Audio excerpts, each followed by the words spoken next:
In this lesson, we will learn about pawns. Pawns are very cool and in some ways the most basic piece, but they also have a lot of special rules about their movement that we will need to learn. Let's start with the placement, where they go.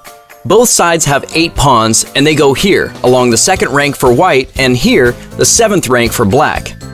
When we learn about the other pieces, they will go here on the 1st and here on the 8th ranks, behind the pawns. Pawns are each worth 1 point in the game, while every other piece is worth more. So if we think of chess as a battle, the pawns are the foot soldiers on the front line who will clear the path for the heavier pieces to break through later. Most of the time, pawns move 1 space at a time forward. For white here, forward means up the board, while for black, this means down the board. So for instance, white may make the move e3, black may play c6, white may play b3, and so on. A pawn cannot ever move backwards, so make sure that if you move a pawn, you really want it to be there. When a pawn makes its first move, or leaves home, it can take a big jump and move 2 squares. So instead of just moving to e3, we could have actually gone to e4. Every pawn can do this, make a big jump when it leaves home, but only the first time it moves. For instance, black can now play c5, white can play f4, and so on. Once the pawn has moved though, it can only move 1 square afterward. So while black can now play something like b5, he cannot play c5 to c3. The c pawn has already left home, so it can only move 1 square at a time. Another interesting thing about pawns is that they capture differently from how they normally move, and they are the only piece that does this. Say for instance, white plays e4 and black plays e5. You may think, aha! I can now take their pawn on e5. Turns out you can't. Pawns do not capture forward. When pawns are like this, we say they are stuck in the mud because they cannot move anymore.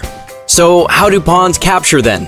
They actually capture in a way called diagonally, or on a slant forward. Diagonally is a chess word you will hear over and over again as you learn more about the game. Let's see what it means for pawns. We already said that these two are stuck in the mud and can't move anymore. But what if white plays d4? Do you see how this pawn is diagonally forward from the black pawn on e5? Black can now take the pawn by moving his to its square. This is how pawns capture, diagonally forward. Now let's see if you've got this. It's white's turn, and black has 3 pawns in front of his pawn. Which of these can white capture? That's right! White can take on either b5 or d5, but not c5, as those two are stuck in the mud. You can only capture diagonally.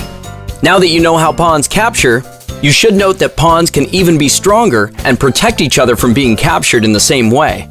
For instance, say white plays e4. Black might want to play d5 to attack white's pawn, but what's the problem with this?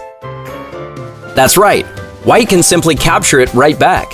So if black really wanted to challenge white in the middle, a better way to do this would be to prepare first with e6 or c6.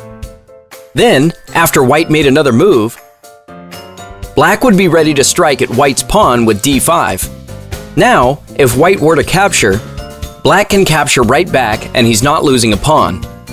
When pawns are in a formation like this, they protect one another and we call this a chain. So, you now know all the basic rules about pawns and you can practice moving with them on your own board. Pay attention to when you are stuck and when you can capture. There are a couple of really cool special rules with pawns that we will cover in the next lesson. Promotion and en passant come later.